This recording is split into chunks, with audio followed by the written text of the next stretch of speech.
Praise the lord. దేవునికి స్తోత్రం కలుగునుగాక. దేవుని బిడ్డలారా, ఉదయకాల సమయమున మీ అందరికీ నా శుభవందనాలు తెలియజేస్తున్నానండి. ప్రతి ఉదయం దేవుని వాగ్దానంతో మీ ముందుకు వచ్చే కృపను దేవుడు మాకు అనుగ్రహిస్తూ ఉన్నారండి. హల్లెలూయా. దేవుని బిడ్డలారా, ప్రతి ఉదయకాలం దేవుని వాగ్దానంతోనూ ప్రార్థనతోనూ దినమును ప్రారంభించుకునే గొప్ప భాగ్యమును ఆయన బిడలమైన మనందరికీ దేవుడు అనుగ్రహిస్తున్నారు. ఆ వాగ్దానం విని దేవుని బిడ్డలారా, ఆ వాగ్దాన మాట ద్వారా బలపరచబడి దినమంతా కృపను పొందుకుంటూ దేవుని యొక్క ఆత్మ సహాయంతో దినమును గడిపే కృపను దేవుడు మనందరికీ అనుగ్రహిస్తూ ఉన్నారండి. హల్లెలూయా. దేవుని బిడ్డలారా, మీ అందరి కొరకు ప్రార్థన చేస్తున్నామండి.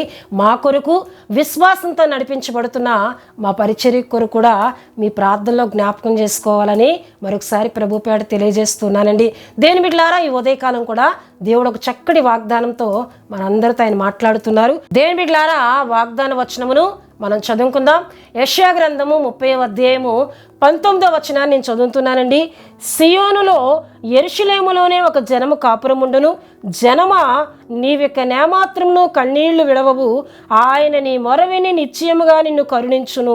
ఆయన నీ మాట వినగానే నీకు ఉత్తరమిచ్చును అని దేవుని బిడ్డలారా, యెషయా ప్రవక్త ద్వారా దేవుడు యెరూషలేములో ఉంటున్న జనముతో ఆయన ఇస్తున్న వాగ్దానంగా, యెరూషలేములో ఉంటున్న ప్రజలతో దేవుడు ఇస్తున్న వాగ్దానంగా ఈ వాగ్దానమును మనం చూస్తున్నాం.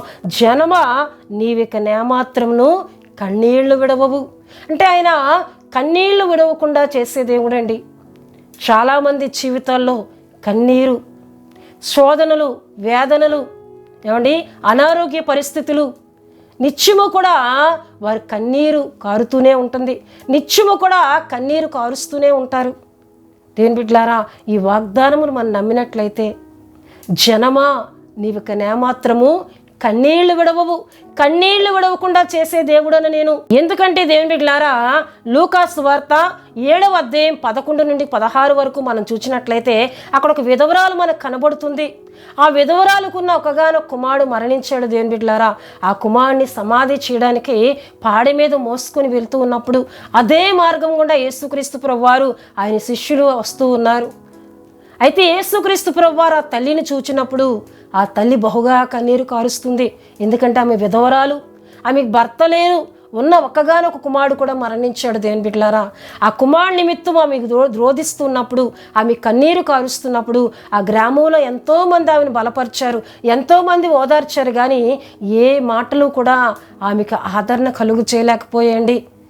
ఆమె హృదయంలోని వేదన, దుఃఖమును చూచిన యేసుక్రీస్తు ప్రభువారు వెంటనే ఆ పాడి యొద్దకు వెళ్ళి ఆ పాడిని ముట్టగా చనిపోయిన కుమారుడు లేచి మాట్లాడసాగినని అక్కడ దేవుని వాక్యంలో చూస్తాం. ఆ కుమారుని తీసుకొని ఆ తల్లికి అక్కడ యేసుక్రీస్తు ప్రభువారు అప్పగించినట్లు దేవుని వాక్యంలో మనం చూస్తామండి.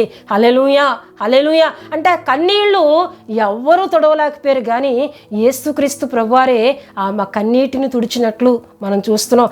జనమా, నీవిక నేమాత్రమును కన్నీళ్లు విడవవు. అంటే అక్కడ కన్నీళ్లు కారణమైన పరిస్థితి మార్చబడాలి. ఆ పరిస్థితి ఏంటండి? తన కుమారుని యొక్క మరణం. మరలా కుమారుని బ్రతికించినప్పుడే ఆ తల్లి కన్నీరు ఆగుతాయి. దేవుని బిడ్డలారా, గనుక దానికి కారణమైన దాన్ని దేవుడు ఎరిగి ఆ కుమారుని బ్రతికించి ఆ తల్లికి అప్పగించినట్లు మనం చూస్తున్నాం. దేవుని బిడ్డలారా, అంతేకాకుండా ఆయన నీ మొర విని నిశ్చయముగా నిన్ను కరుణించును. ఆయన నీ మాట వినగానే నీకు ఉత్తరమిచ్చును. హల్లెలూయా. ఆయన మన మాట వినగానే ఉత్తరమిచ్చే దేవుడు. దేవుని బిడ్డలారా, ఒక ప్రధాని యేసుక్రీస్తు ప్రభువారి యొద్దకు వచ్చాడంట. వచ్చి తన కుమారుడు రోగి అయి ఉన్నాడని, అయ్యా నీ వచ్చి నా కుమారుని బ్రతికించయ్యా అని వేడుకుంటూ ఉన్నాడు. ఈ విషయాలు మనకి యోహాను సువార్త 44వ అధ్యాయము 46 నుండి 54 వరకు చదివితే కనబడుతుందండి. ఆ తండ్రి తన కుమారుని విషయమే దేవుని దగ్గర, యేసుక్రీస్తు ప్రభువారి దగ్గర వేడుకుంటూ ఉన్నాడు.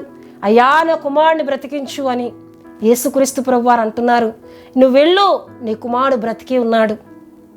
అంటే ఆ విశ్వాసంతో తండ్రి వెళ్ళిపోతూ ఉన్నాడు. ఆ తండ్రి వెళ్ళిపోతుంటుండగా ఆయన ఇంటి దగ్గర కొంతమంది వస్తూ ఉన్నారు ఆయనకు ఎదురుగా. అయ్యా నీ కుమారుడు బ్రతికాడు, నీ కుమారుడుకున్న జ్వరము ఆ కుమారుని విడిచిపోయింది, ఎప్పుడు నా కుమారుడికి జ్వరం విడిచిపోయిందంటే వారు అంటూ ఉన్నారు. చూడండి దేవుని బిడ్డలారా, దేవుని వాక్యంలో మనం చూసినట్లయితే 52వ వచనం చదువుతున్నానండి. ఏ గంటకు వాడు బాగుపడసాగినని వాడిని అడిగినప్పుడు వారు నిన్న 1 గంటకు జ్వరము వాడిని విడిచినని అతనితో చెప్పిరి. నీ కుమారుడు బ్రతికి ఉన్నాడని యేసు తనతో చెప్పిన గంట అదే అని తండ్రి తెలుసుకుని గనుక అతడును అతని ఇంటి వారందరూ నమ్మిరి. హల్లెలూయా.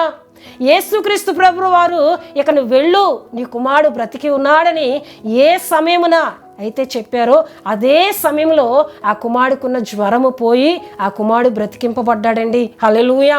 అంటే ఆయన మన మాట వినగానే మనకు ఉత్తరం ఇచ్చే దేవుడు, మన మొర వినగానే నిశ్చయంగా ఉత్తరం ఇచ్చే దేవుడు అండి. హల్లెలూయా, హల్లెలూయా. అంత గొప్ప దేవుణ్ణి మనం కలిగి ఉన్నాం గనక దేవుని బిడ్డలారా, ఆయన యందు మనం ఏం కలిగి ఉండాలండి? విశ్వాసం కలిగి ఉండాలి. నా కన్నీటిని తుడిచే దేవుడు, నా మొరను వినే దేవుడు, నా మాటను విని వెంటనే సమాధానం ఇచ్చే దేవుడు. నిజమే, ఆయన యెరికో పట్టణానికి సమీపిస్తున్నప్పుడు ఒక గుడ్డివాడు అంటూ ఉన్నాడు, దావీదు కుమారుడా నన్ను కరుణించుము, దావీదు కుమారుడా నన్ను కరుణించుమని కేకలు వేసినప్పుడు యేసుక్రీస్తు ప్రభువారు ఆగి, నేను నీకేమి చేయాలి అంటే ఆ గుడ్డివాడు అంటున్నాడు, నేను చూపు పొందగోరుచున్నాను.